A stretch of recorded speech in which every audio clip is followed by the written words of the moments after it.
Good morning. This is Sister Caroline.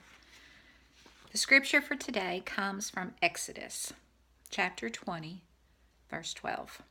It says, "Honor your father and your mother, that your days may be long upon the land, which the Lord your God is giving you."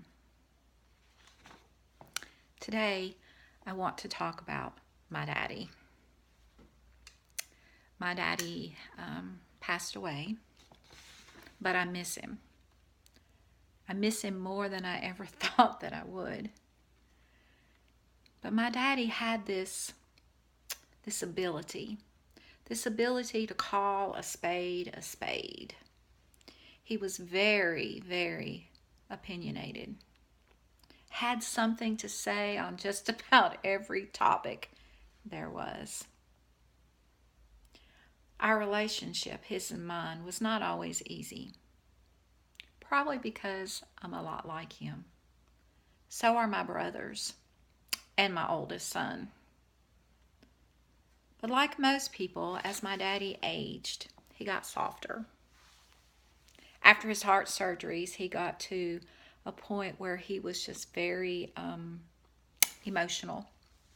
And he would cry very easily.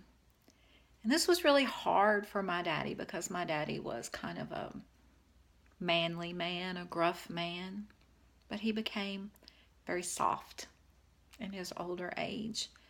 And to be honest, I really enjoyed seeing and getting to know this side of him, this softer side of him. My daddy grew up in the church, but as a young adult, he left the church. And he was gone from the church for 43 years. But he came back to the church.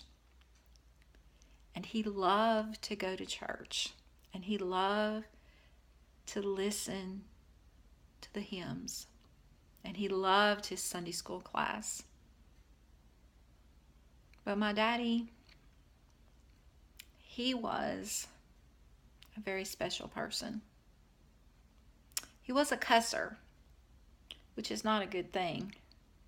But he really didn't mean anything by the cussing that he said. It was just a very bad habit that he had. Sometimes our parents have habits or personality traits that we have a hard time with. I know that for me, my children and I, we get along for the most part. But sometimes I get on their nerves. I know this, especially my oldest son. I get on his nerves a lot. Just like my daddy sometimes got on my nerves because we were so much alike.